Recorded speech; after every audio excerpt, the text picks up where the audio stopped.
ఓం నమో నారాయణాయ నమః. నమో నారాయణ, నమో నారాయణ. కరుణ చూడవయ, పరము చూపవయ, మురళీ మోహన వినీల మేఘ శ్యామా. కరుణ చూడవయ, పరము చూపవయ, మురళీ మోహన వినీల మేఘ శ్యామా. కరుణ చూడవయ. సత్యనిష్ఠ ధ్యానం ముగించుకోగానే తేజస్సుని గురువు గారు మనసు మౌనం అనేక మార్లు అంటుంటారు. మనసుని మౌనంగా ఎలా ఉండొచ్చు? మాటలు అంటే ఏదో ఎంతో బలవంతం మీద మాటలను ఆపి మౌన వ్రతం అని ఒకరోజంతా మాట్లాడుకుంటూ ఉండగలవచ్చు, ఉంటున్నారు కూడా. మరి మనసుని మౌనంగా ఉంచుకొని ఎలా ఉండగలుగుతాం అని. మనసు మౌనము అంటే మనసుని మౌనంగా పెట్టాల్సింది బాహ్య ప్రపంచం మీద. ఎందుకు?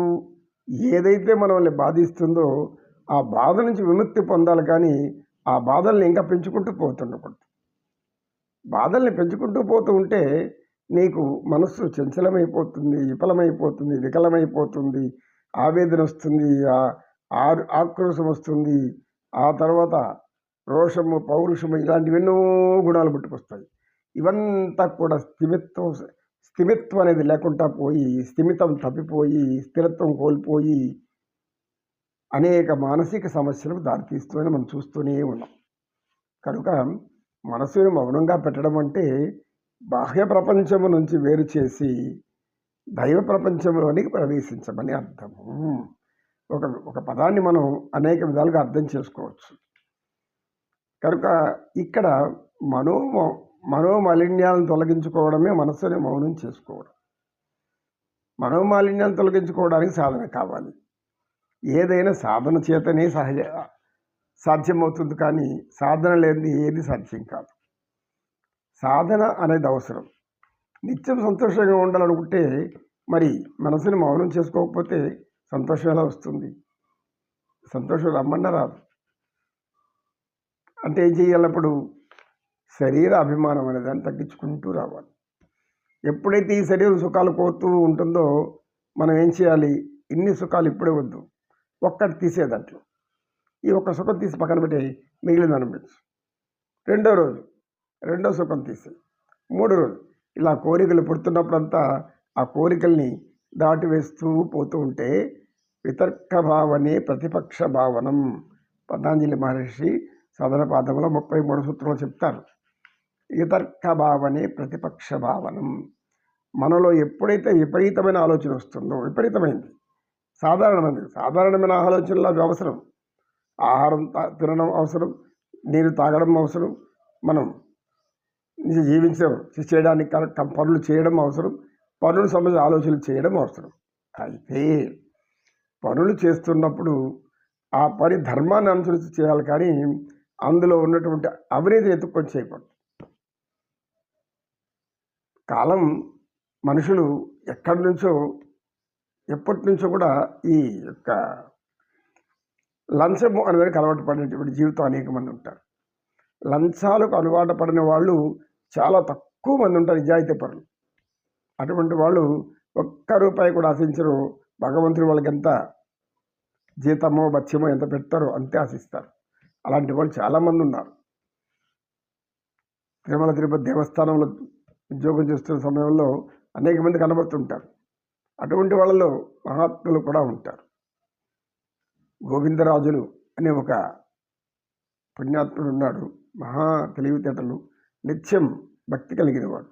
ఆయన ఎంత క్రమశిక్షణతో ఎటువంటి దీనికి కూడా లొంగడు, ఎవరి యొక్క ఒత్తిళ్ళు కూడా లొంగడు.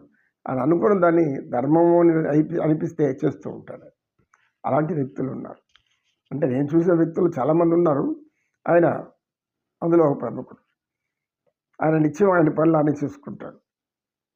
ఇలా మనం మంచి పనులు చేస్తూ ఉంటే అప్పుడు మనసు మౌనంగా ఉన్నట్లు లెక్క. అలా గుర్తించాలి. ఏమది? ఇతరుల మంచినే కోరాలి, ఇతరులతో మంచిగా మాట్లాడాలి, ఇతరుల పట్ల అన్నీ మనం మంచితోనే ఉండాలి. అంతేకాని అలా కాకుండా నిత్యం లోపల ఎవరిని నాశనం చేస్తామా, ఎవరిని మోసం చేస్తామా, ఎవరిని ఏం చేస్తామా, ఎవరిని చంపేస్తామా, లేకపోతే ఎవరేమైనా శత్రువులు ఉండారా, ఎత్తుక్కుంటూ ఉంటుంది లోపల మనసు. ఈ మనసు సామాన్యమైనది కాదు. అది ఎప్పుడో గుర్తొచ్చి నాకు వీడు శత్రువు, ఒకప్పుడు నాకు ద్రోహం చేశాడు. అప్పుడెప్పుడో ద్రోహం చేసి ఉండొచ్చు, ఇప్పుడు మారి ఉండొచ్చు కదా. మనుషులు మారుంటారు కదా. ఈ మార్పులు తెలుసుకోకుండా పోతే ఎలా? కనుక మనసుని మౌనంగా ఉంచడం అంటే మనం బాహ్య విషయాలను, మనకు ఆవేదన తెచ్చే విషయాలను, మనల్ని బాధ తెచ్చే విషయాలను, మనం బాధించబడేటువంటి విషయాలను దూరంగా నెట్టేసేసి మనకు సంతోషం, ఆనందం కలిగించేటటువంటి ధర్మాన్ని ఆచరిస్తూ ధర్మపరమైనటువంటి ఆలోచన చేస్తూ సత్య మార్గాన్ని నడుస్తూ వెళ్తే మనసు మౌనంగానే ఉంటుంది. అప్పుడు మనసు ఏం చెడిపోదు, నీ మనోవికారాలు రావు, నీ మానసికటువంటి ఆరోగ్యం చెడదు, నీ మనసు ప్రశాంతంగా ఉంటుంది, నిత్యం ఆనందంగా ఉంటుంది. ఆ ఆనందంలో పొంగి పొరిలి దొరిలి మనకు తెలియనటువంటి ఒక అనుభూతి వస్తుంది.